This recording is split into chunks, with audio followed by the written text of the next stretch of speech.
Gosh, that must be a really old V-Day that you were talking from. But I've gone on to lots of other kind of activities that, in a sense, have kind of really framed the role that I have in terms of being the founder of the Indigenous Design and Planning Institute. But before I proceed, I want to thank CAPLA. I actually have an interesting history with regards to this place. One of your former deans, Dick Arribas, was one of my great colleagues who had been stolen by you guys here and came and helped to establish the new building phase for this place.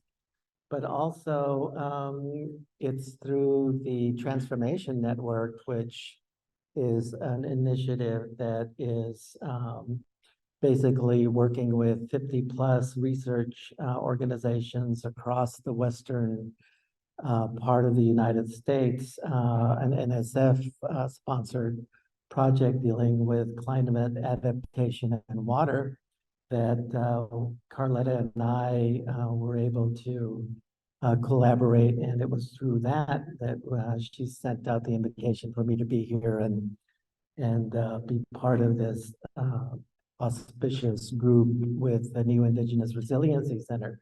So they've got me on my toes. Every day is a new adventure, and it's really kept me very much appraised of the kinds of initiatives that are going on here, and provided me the opportunity in order to share some of the perspectives and ideas that we're formulating through our institute. So we're part of the School of Architecture and Planning as well, too, and landscape architecture there at the University of New Mexico. I have been faculty there forever.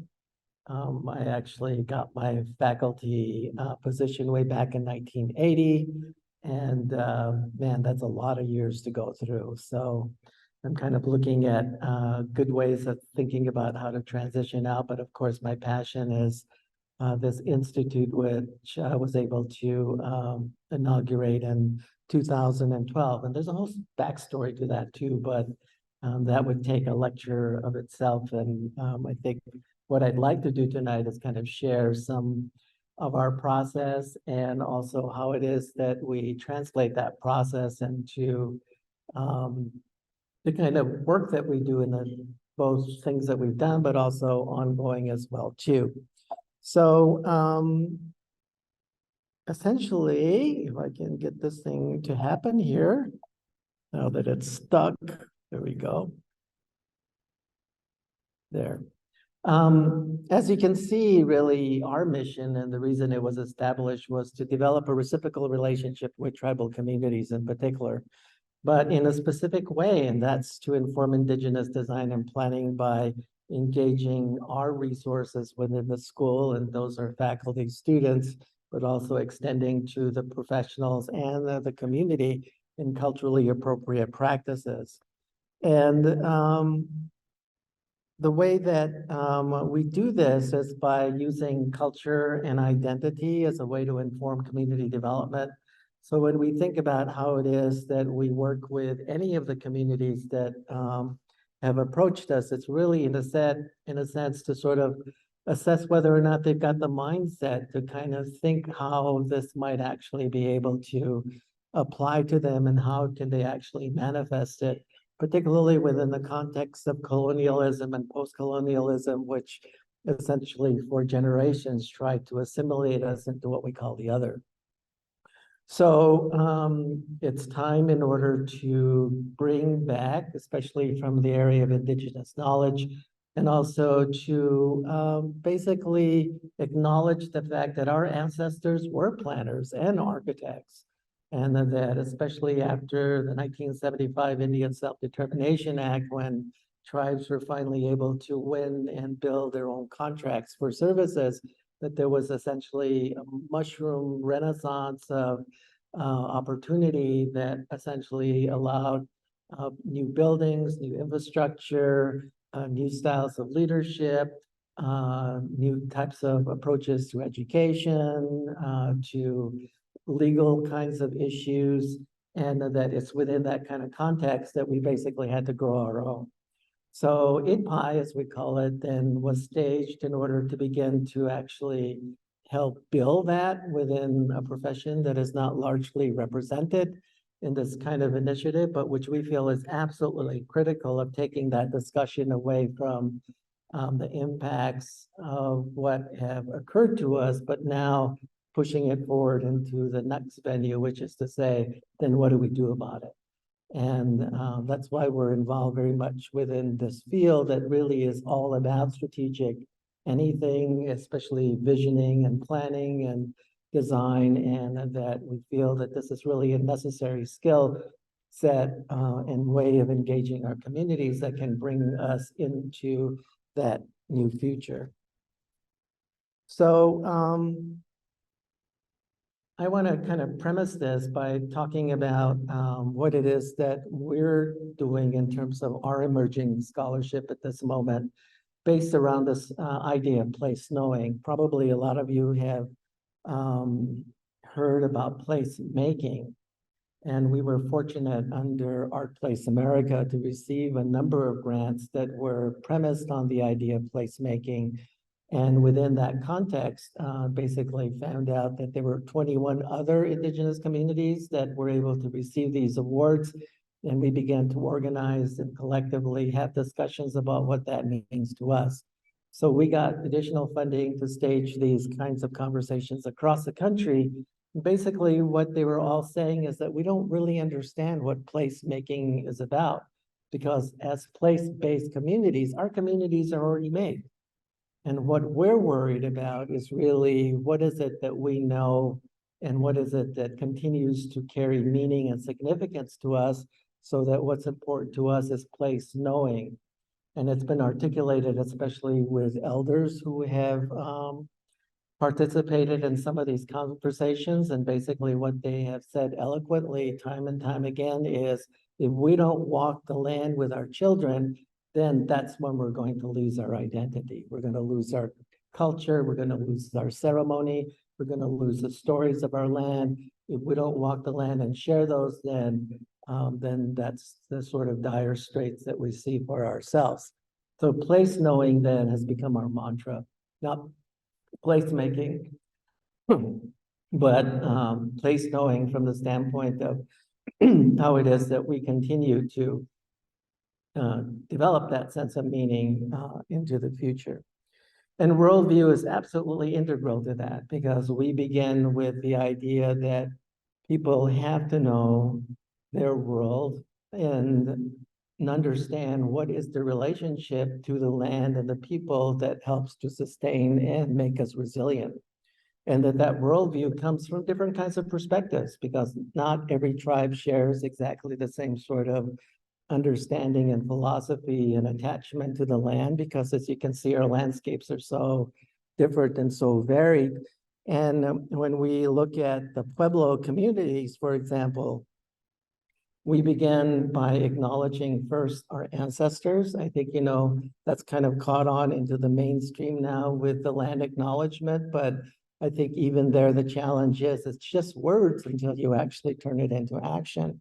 And that these ancestors are so key and crucial to understanding how it is then that we organize our world around us.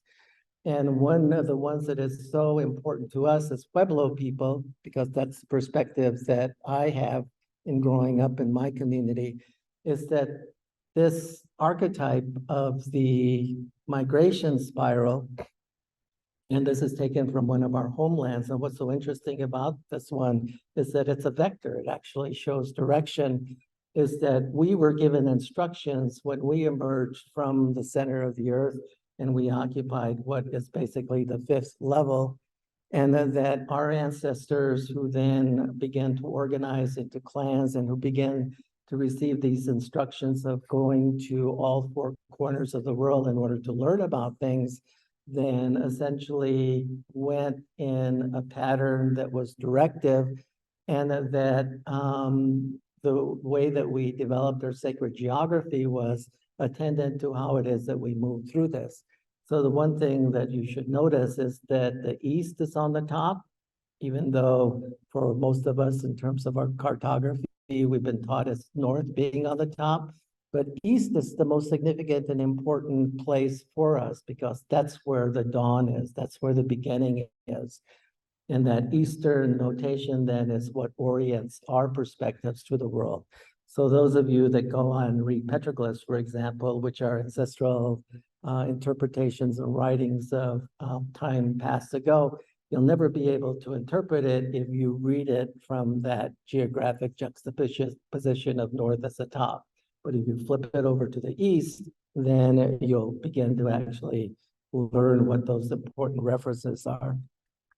So the way that we think about that is through the idea that if we're in that kind of journey and that from our perspective, it begins at the hard place, the place where we feel that we emerged from that migration, that as we move through in a systematic way to all the corners of the cardinal directions in the world and acknowledging that ordering, that at each of these points, then our directive is to see the world and then come back into the hard place, which is where we emerged.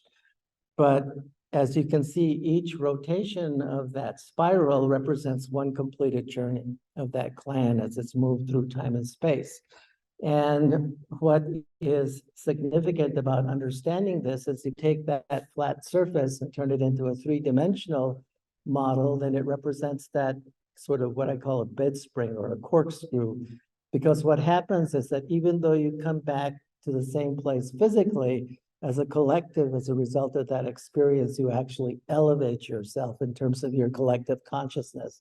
Very Jungian in terms of its construction and understanding. And that this, in a sense, then is basically what is part of our sustainability and resilience, because the instructions then say, whatever it is that you've seen and experienced, you bring it back to your place and you make it your own.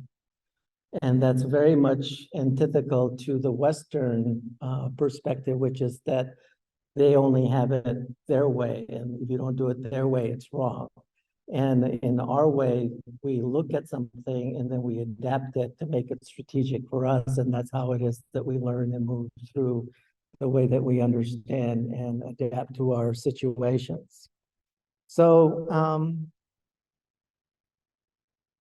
we go through this and in a very ordered way. And we construct our worldview on the basis of how it is that we build our own relationship to the area that helps to sustain us, but also acknowledge it in ways that others are also there in order to be able to bring out their world perspective and be able to assemble it in a way that is meaningful and constructive to themselves. So this particular diagram actually details that worldview from a Tewa perspective, which is one of our language groups in northern New Mexico. And from that perspective, what you see is this notion of boundary. Boundary is very important because within that boundary, then you have the ecology, which then is necessary to be able to sustain you over time and place, and that you use that as a way then to create the things that are necessary, from your habitations to the things that you read through agriculture. You see that the river goes right the middle of that because we're a very high steppe desert and the water is our particular source of life. And that those boundaries then are basically identified by the four directions. And those four directions in terms of those boundary markers are the sacred mountains. And today when I was in the studio, I heard a lot about that, about how these mountains themselves, in a sense, represent the edges of those boundaries, but that the idea of homeland and the idea of building that relationship then is marked very specifically from those geographic references. And then in the Pueblo case, we have the moieties, and the moieties are divided into the summer and the winter, and they have obligations from a ceremonial standpoint to acknowledge us in terms of the temperate seasonality of our places, and then that presents the notion of ceremony and responsibility to make sure that we atone to those so that they then continue in a meaningful way and also replenish us in a healthy and beneficial way.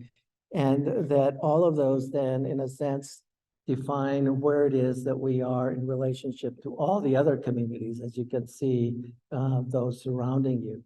There's more tuned to that in terms of how clans and matrilineal ordering is also attached to that.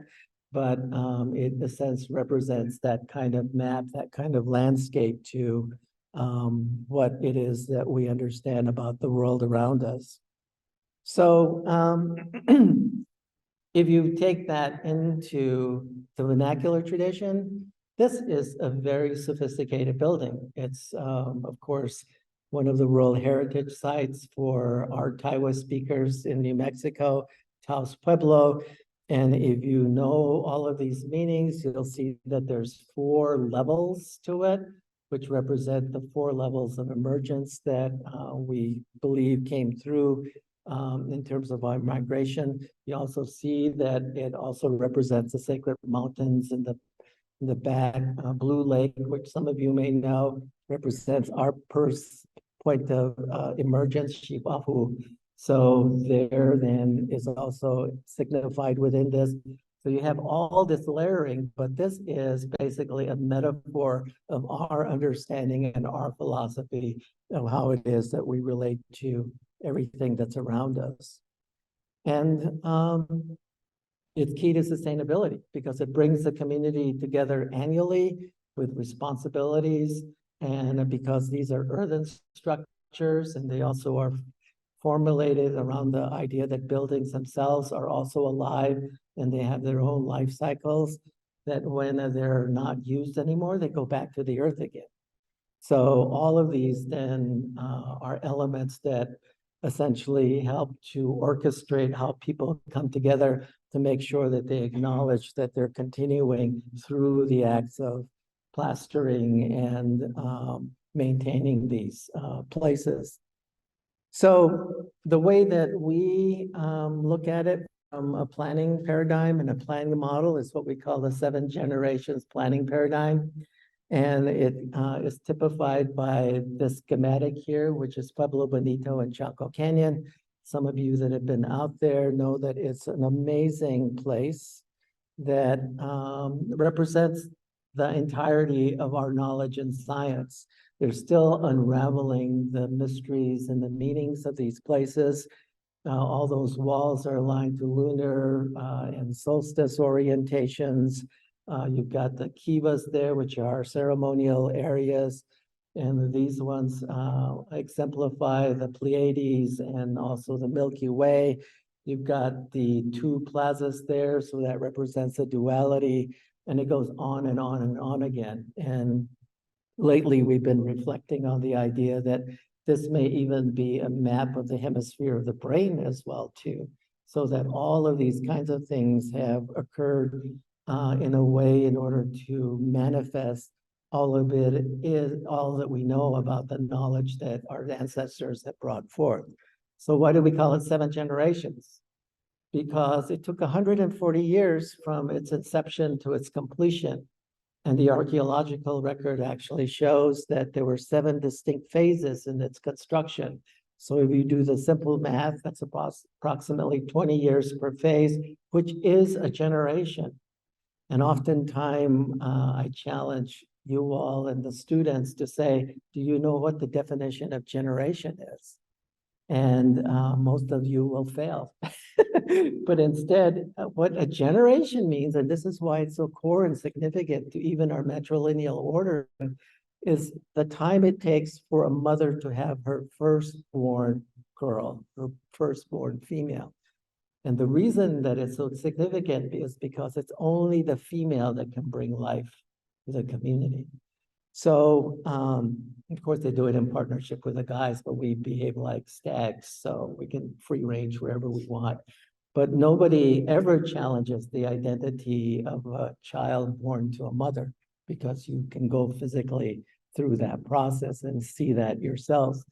So the matrilineal ordering of our clanships and the passing on of our role of inheritance, all of this are tied into 7 generations, because what we remind our people is that if you imagine yourself as being in the middle of that generation, then those that precede you are your parents, your grandparents, and your great-grandparents. And those that are to come are your children, your grandchildren, and your great-grandchildren. And it's really then the idea that all of these people exist within a healthy community. They may not be related to you directly, but they're related to somebody in that kind of relationship. I knew my great-grandmother, for example, and it's within that kind of ordering then that we begin to see the fact that those that began this did not live long enough to see its completion. So how do we bring that intensity, that clarity, and that important aspect of continuing something, knowing full well that you may not be able to see its completion, but that those successive generations will not stray from the vision and the ideas that have been launched. And quite honestly, that's what it's going to take to undo all the generations that have essentially contributed to the downtrodden legacy of our communities in terms of the challenges that we have at this day.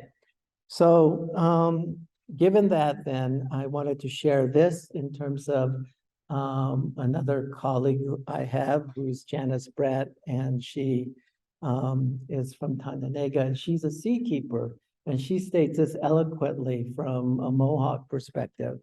And in the same time, I also want to acknowledge my wife, Paulette Moore, who has really brought a lot of this new dimension in terms of my learning with her people as well, too.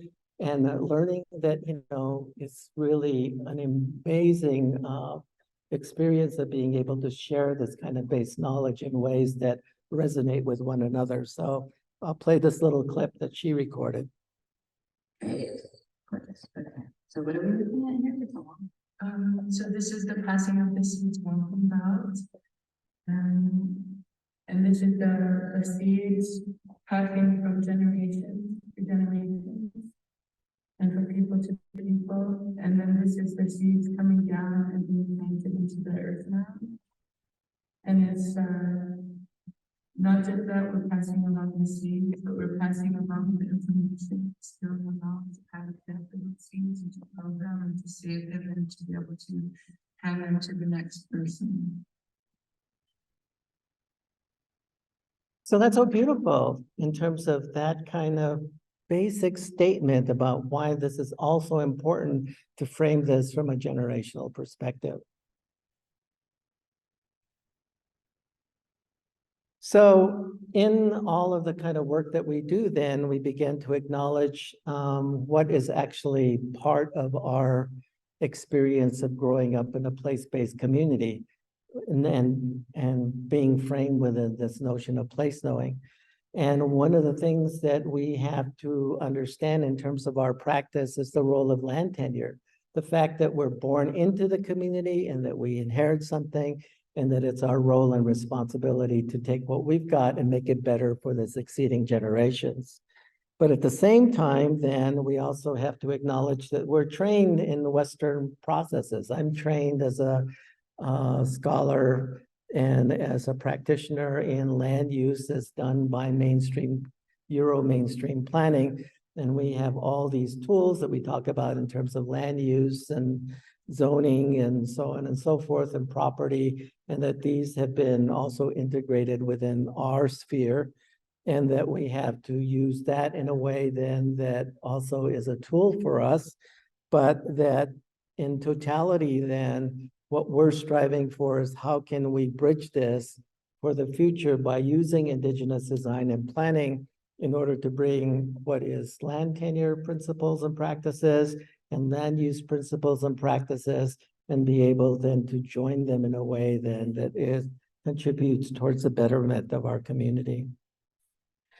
The other thing that we also want to share and acknowledge to our people is that thus far, most of the attention in our communities has been around natural resources, and we've become very good stewards from that particular standpoint.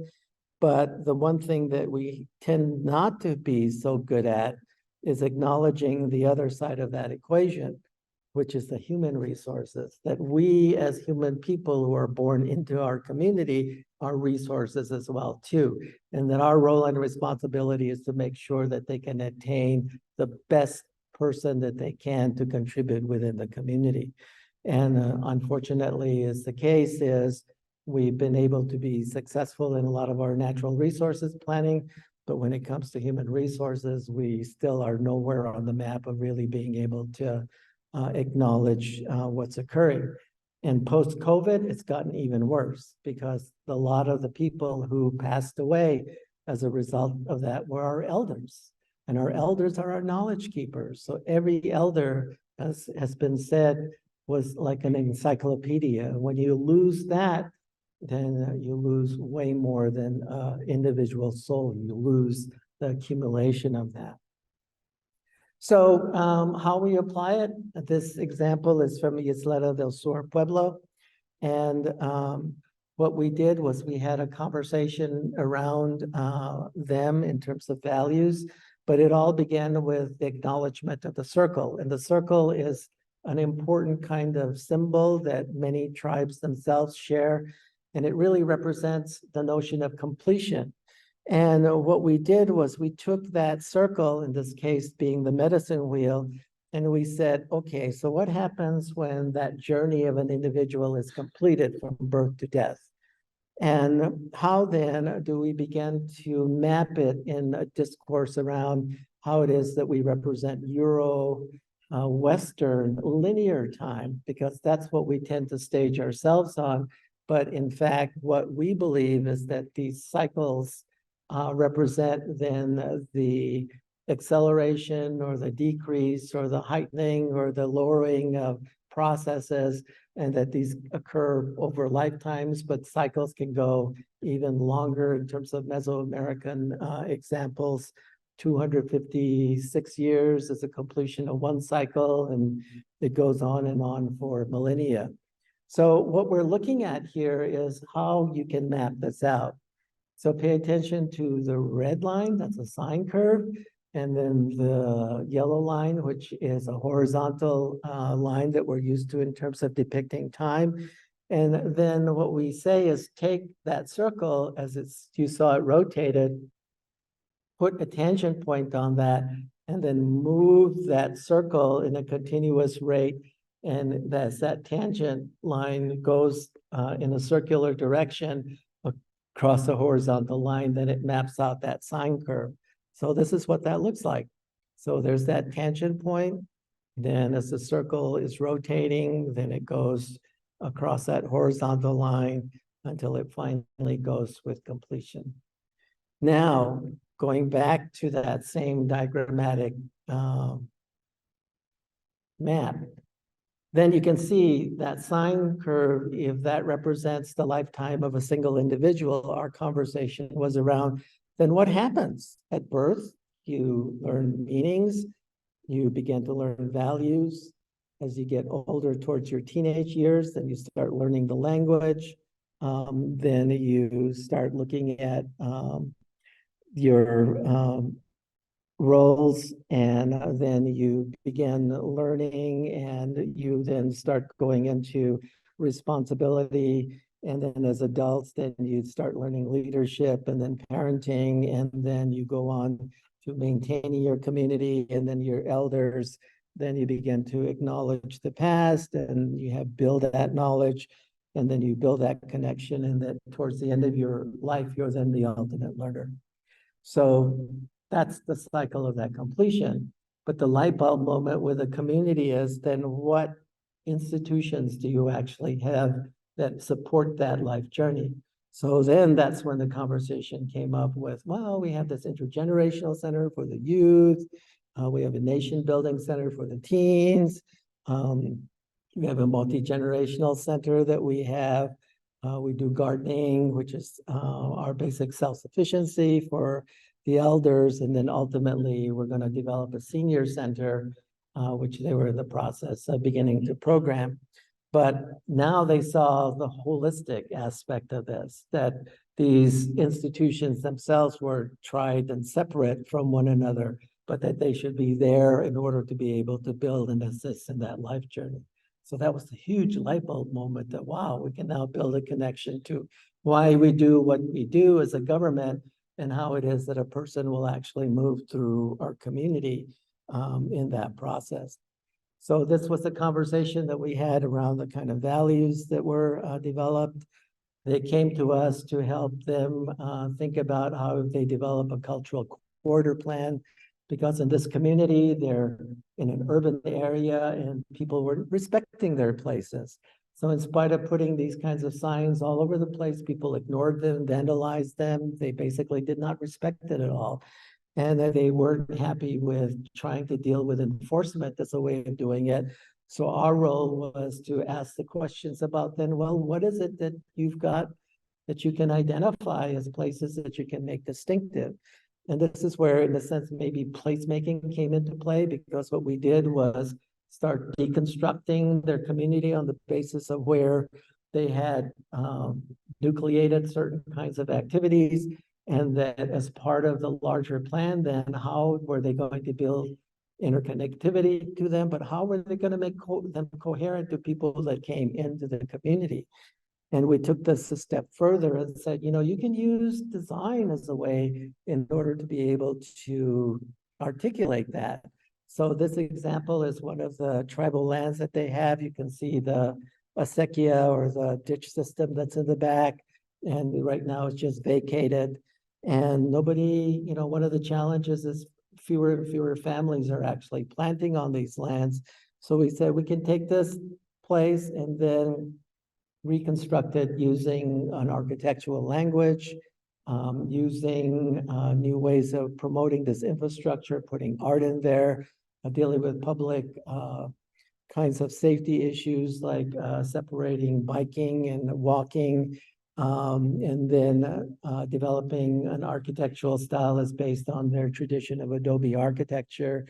All of these things, in a sense, tell people that you're in a special place, and that they should acknowledge that, and that in that way, then they can achieve their goal without having to put this no trespassing signs all over the place. And if they don't get it, there's the lazy res dog right in the corner over there that will take care of them. So made sure to put that into. But on the left there, you see the ditch systems that they have. You can see that they're basically non-distinctive. We just developed scenarios about how they could change this in terms of landscaping, bring back canopies to help with urban heat effect, bring agriculture back to deal with health prevention, especially because of diabetes and lack of exercise, build connectivity with roadways and get people back out through these kinds of pathways, and also then redevelop the biozones that once used to exist there. And we did this in the context of this great painting that's in their tribal chambers. This is sort of what they hearken to as a kind of the romanticized thing. But too often they were abiding by the idea that, oh, this was in our past, will never be like that. Well, yeah, they'll never be like that. But if they then become proactive, they can transform it. It's not going to look like this anymore, but it's transformative in a way then that becomes much more viable to the place that they're dealing with. Similarly, we had another project with Cochiti Pueblo that was looking at an emergency around how it is that they were reacting to the fact that their hard place was really no longer a place where people lived, which was the plaza area. And they asked us, how could we enter into community engagement in order to be able to get the idea of people as to how it is that they can bring life back into the community. And Cochiti is a really amazing place. Here's the hard place and the sort of pathways that lead out of this. But what they were faced with is basically this situation. So here's an aerial of Cochiti. You can see on the upper right hand, they have the big giant Cochiti Dam, which I still think is one of the world's largest earthen dams that has been constructed in the nation. And that totally disrupted the flow of the river, their agricultural lands, changed their society in very strategic ways. But more than that, they then changed the kind of way that they lived on the land. So these three areas typify the kind of building pattern that they now exist within the community. So the red one is basically where the plaza is at. And that's what used to be called the walkable village. Everybody there basically walked to each other's places. There was much more diversity in terms of a flour mill there, in terms of small grocery, things that they could get just by walking in terms of that convenience. But then the ceremonial center was in the middle. And then their spiritual places are there. All of this really, in a sense, meant that the places that were inhabited, everybody knew everybody, and the children were playing out there all the time. And what happened was, beginning in the 1960s, then we were all subjected to HUD housing. And HUD housing brought a totally different type of relationship to the land. So now you see the houses as being nucleated. This is very much still mixed use. You see recreational areas, some tribal offices there. People could still sort of walk on the streets. They were not fenced. People could walk across and create all these kinds of pathways. But the fundamental thing is that people moved out of the old houses into these newer houses on the basis of amenity, because they said that the old houses represented substandard housing because they didn't have indoor plumbing, or they didn't have indoor facilities, or they were not heated and cooled using electric or fire, natural gas or whatever. But the idea was put them into so-called standard houses. But then the third iteration of that came with these houses. And these houses became modeled after being totally dependent on the automobile. You can no longer move through these. These houses are fenced. Usually behind there's a Rottweiler, so nobody wants to step in there because they get mangled. But there's no way that anybody can walk to any place. You're dependent on the car from moving from one place to the other. And as a result of that, then that whole context of community has become so fractured that people are now strangers to each other within this community, which they never were before. So this is the challenge. So a lot of the houses in the plaza area are now vacant, and only 30% of them are still lived in, and the rest are only lived in on ceremonial purposes. And then a large percentage of those are actually debilitated and falling down. So the challenge was then, how do we raise a conversation to bring that life back? So the process that we engaged in was with a partner, Atkins Ocean Shade, who's done a lot of work in the Pueblos. We did a lot of archival work around there. This shows us bringing people and walking the land in the way of PlaceKnowing, so that these different generations could tell stories about what it was like when they grew up and all on so forth, and the children would share their stories. And it became a place then that essentially began to build a sense of conversation.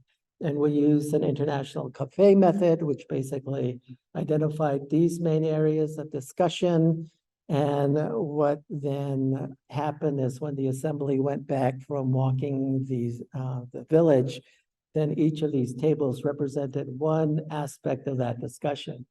And unlike the passive kind of situation in community meetings like we're doing right now, is I'm talking to everybody and then maybe somebody will ask a question or something, we actually would divide you up into these 5 areas, 5 groups, and each of you then would go to your own table. And at that table then would be shared information and explain what's going on. And then you'd have the conversation.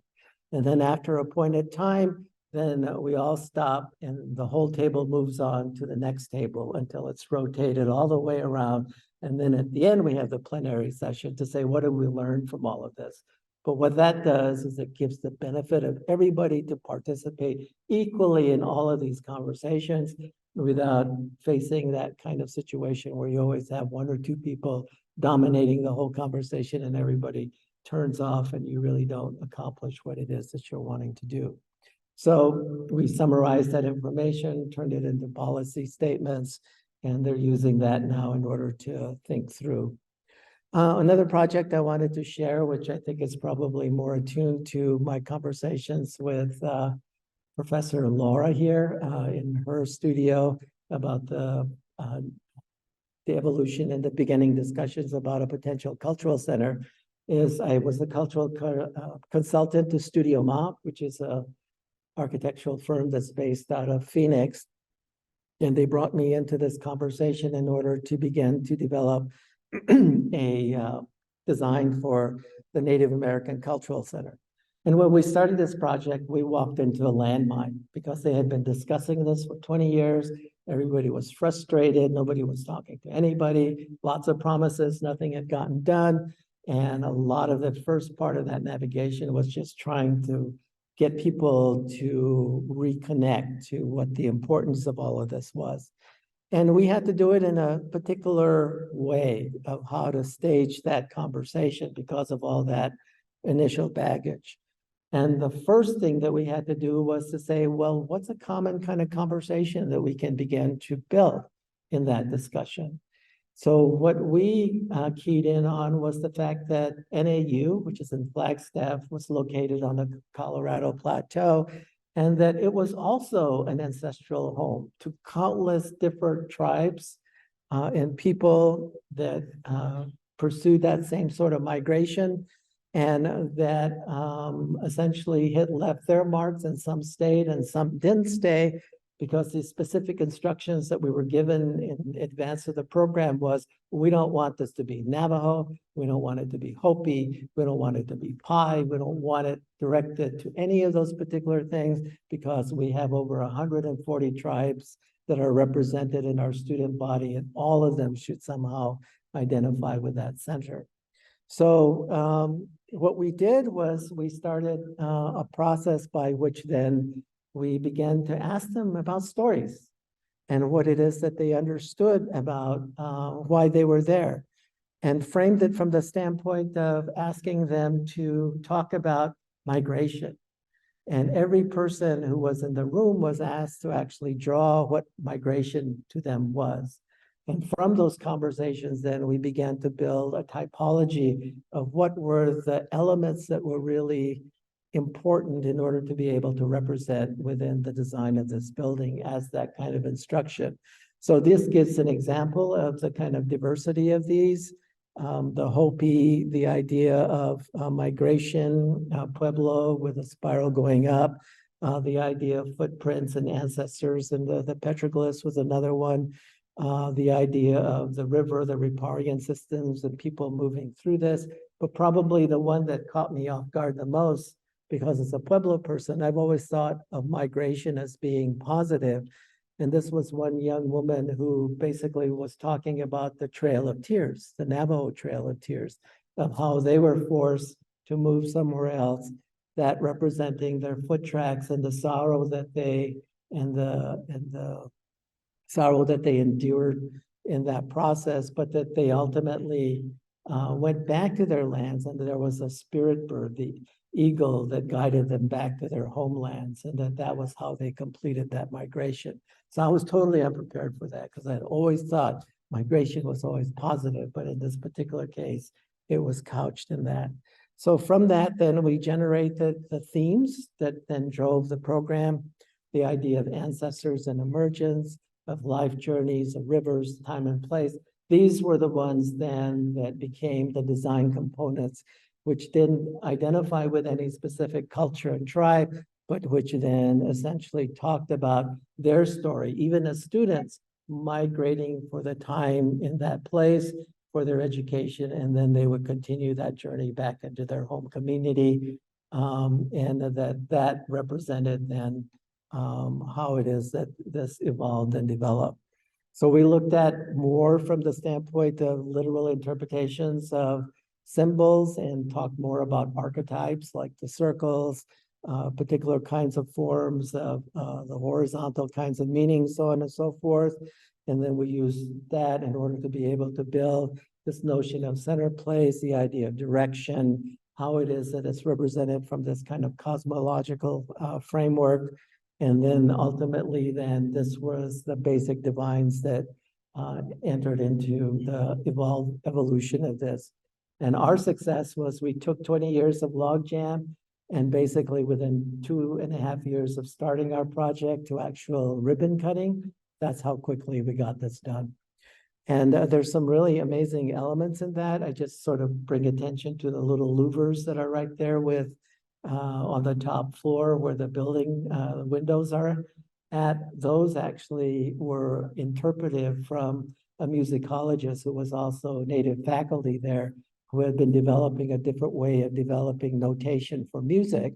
And during one of these conversations that we had with the community, there was a knowledge keeper, a medicine person, Navajo, who was very much struck by the conversation we were having around migration. And he says, you know, we have songs of migration. Would you like to hear that song? Of course, we jumped up and said yes. And he sang it to us. Very special moment. That musicologist took that and literally worked with the architect to turn it into a design plan. So that's that migration song that's integrated into the building facade. So this, you know, in a sense, can typify how important this is. And these are just elements that are there all the way from a storytelling. Also, they have elders there that do counseling in the upper left.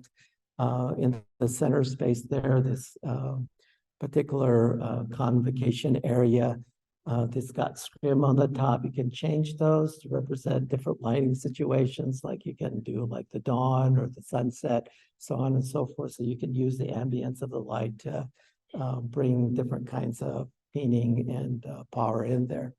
So that's the notion of place knowing, the idea of bringing these kinds of perspectives in a way then that you build this notion of inheritance and spiritual understanding into this place. So just very quick examples as I wind down of projects that we're currently working on that kind of also have been following this same type of process. We now are in the last throes of our deliverable for the Santa Fe Indian School. They ask us to revise and update their campus master plan, which has been an incredible kind of challenge. We basically began with understanding who is it that we are as Pueblo, and how are we represented in terms of our relationships of all our ancestral sites, as well as our own living sites as well too, and how is it that we're attuned to the riparian area with a mountainscape, that whole sort of worldview. So you see the little SFIS, which is where the campus is located within all of that, and that geography is sacred. So how is it positioned that it came in time and place like that?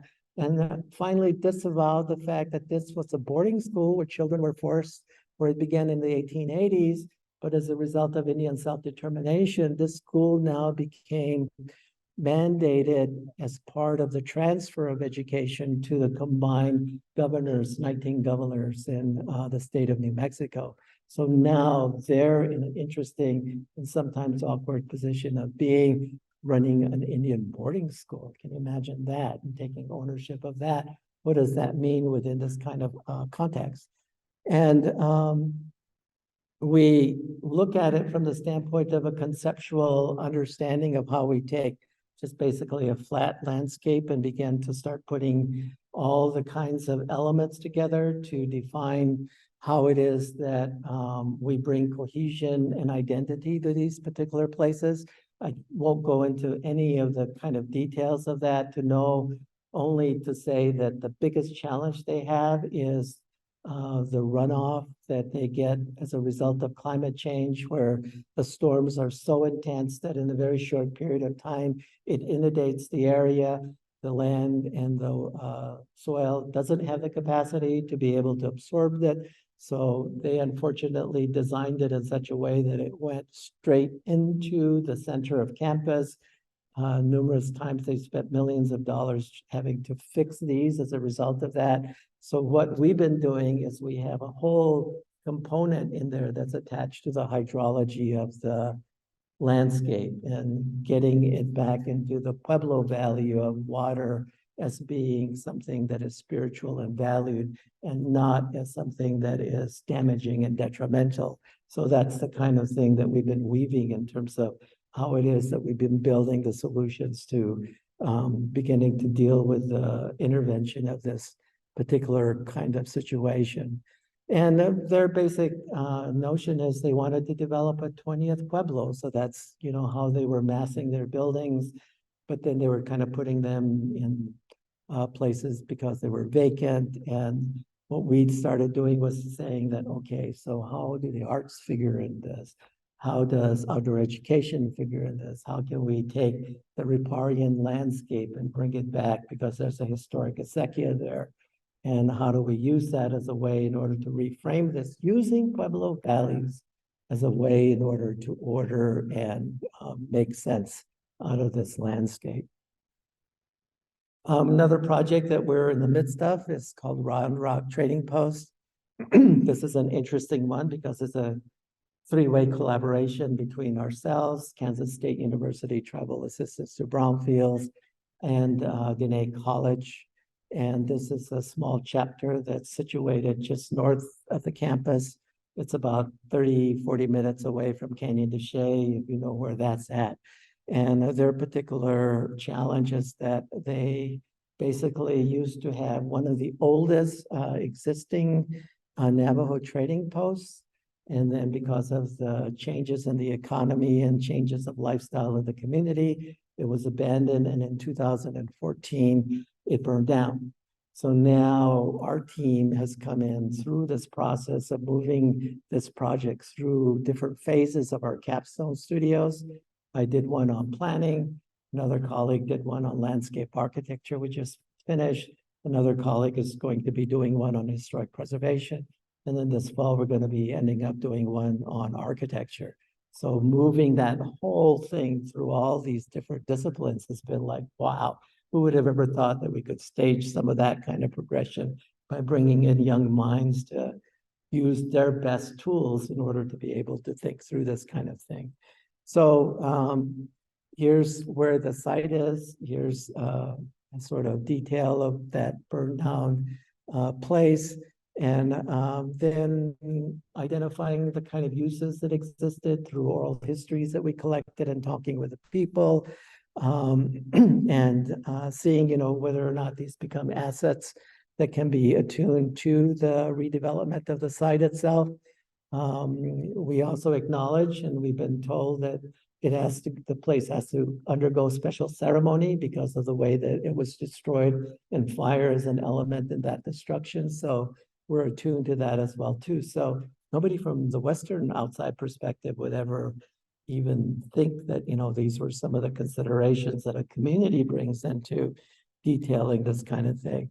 And we're now in the throes of saying, you know, how can we reimagine it? How can we bring in spaces that are intended in order to help diversify the economy and build on the strengths of the artists who for generations have existed in that community, and bringing that as a way to help diversify the economy and bring life also back into that community in a way that everybody themselves can begin to partake of. We're now also, and this is what's driving me crazy at this point with my sleepless nights. My wife can tell you that I have these crazy dreams all the time that are putting me into sort of anxiety emergencies. And this is one of the ones that is currently on my hot plate agenda. But by the end of this year, we'll be opening up a new exhibit at the Indian Pueblo Cultural Center on contemporary Pueblo architecture. And what we want to do is we want to showcase those new designs that are informed by ancestral typologies that have occurred after the 1975 Indian Self-Determination Act in order to bring that record into the contemporary kind of sphere. And we've been working with many particular groups, but we had a project with Zuni Pueblo, a Main Street project, and from there we were able to get permission to go and work with the tribal government to do documentation of their historic mission. And part of the programming we're doing for this new exhibit is to bring a virtual interactive element to the displays that we're doing. So rather than having just kind of static, boards or things which are fine, we really want to be able to bring that vitality of actually being able to journey into some of these places. So we've done LiDAR scans of several of these buildings, including historic as well as contemporary. The idea then, if you go there, you can actually move through these kinds of places. So I just wanted to give you an example of one of these. So this is the LiDAR scan we did of the Zuni Pueblo mission. It does have a roof, but we had to put the other data to put the roof in there. But I just love the way that, it has provided all this cloud data to reconstruct it in a way that you can actually elevate and move through the church itself. And this church is super important and famous because there was a very important Zuni artist. It was called the Michelangelo of Zuni artists, who put murals in there that depicted the worldview of the Zuni Pueblo, and that they're still going back and forth about, how much they want the public to be able to see that. So when we get this thing done, we're going to have conversations about, how much of that can we actually depict. But this is also being used for historic preservation purposes, because detail in this actually shows the amount of damage that's currently occurring because it's no longer used and it's maintained by the tribe itself. And they've just been having lots of condition problems in terms of trying to keep the structure intact. So that was the exterior. Here's a quick interior kind of perspective. And what's so cool about this technology is that, we can choreograph it any way that we want. We can move people. You can see the edge of those murals that are there on the top. And those little blocky things are where the cameras were set when we were doing this. So we're just moving through the main part of the church, and then we kind of push it back, and you can see some of the condition issues with the wall structures there. So you can go up the spiral staircase to the top where the choir is at, and then you can look around there, and then now you can get a better perspective of the whole church itself with those beautiful murals that are on the side there. And then that basically goes there and it bounces you back and ultimately takes you back to the place where that journey itself began. So we want to harness these technologies. We want to be able to use them in a way that helps to represent the story in an interesting way. We also are working now on a project that we're launching that's basically a rematriation project, which we define as returning the sacred back to Mother Earth. This is the first American museum in Oklahoma City.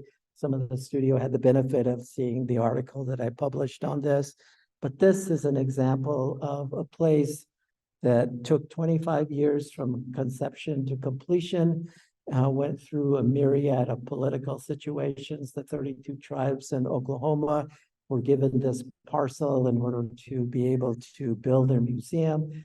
And the irony is it was oil field number one. In the 1920s, it was the first oil field that was actually designated when the oil boom began to rush. And what was quite amazing about that is that at one time, those oil heads actually produced 30% of all the world's oil. And of course, in that process, they completely trashed it, became a Superfund site. Thousands upon thousands of tires then were thrown in there as a dump. And basically, when the tribes were then in conversation, this is what the state of Oklahoma offered them. yeah, we would like to see a center, but we're only going to give you this land. And rather than them saying, no, you're crazy, nobody can build on that, they said, no, we're going to take it. We're going to take ownership of it, and we're going to show you we can take it back to our Mother Earth. And that's what they successfully did. So what we're hoping, and now we're looking at the potential of finding sources, is to do a documentary of that, because this site actually won the Phoenix Award, which is the highest award given to any remediation site by the EPA. So it just has so much stuff that's shows, an example of how successfully you can move through that. So finally, all I'm want to do then is just end on why it's so important to do what it is that we do, because we're trying to change minds. We're trying to change our approach. And what we have done is developed a series of Indigenous tenets that guide the way that we move our students through this process, especially Indigenous students. And we begin by saying we're not minorities, that we can't play this big fish, little fish game, because we're always going to lose on the basis of demographics. But you go to our lands and you can still go to places where you'll never see an outsider the entire day.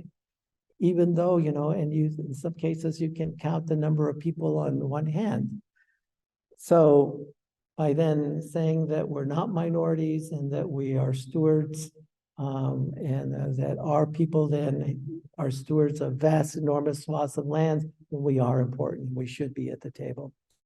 The second one is no translators. That's part of the education journey, that we situate ourselves to build our credentials to represent ourselves, and that we shouldn't be put anymore into this situation where you have anthropologists or other interpreters who have the degrees, who are not Indigenous, who then interrupt and say, well, this is what we heard. Now, we can speak for ourselves. So therefore, there are no translators. The third one is no cultural amnesia, because we feel that the strength of who it is that we are is what we know about ourselves.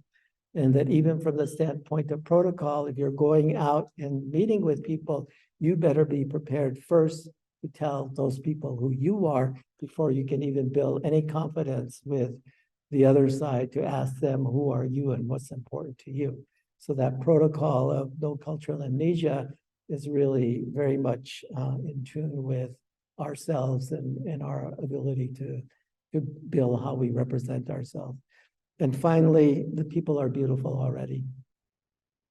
That is so important, because time and time again, we hear within our communities that people come in and tell us all messed up, how messed up we are. And we know that.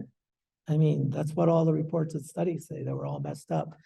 We go into the community and we then first have a conversation about what are the assets that you have? What's beautiful about your community? What do you value?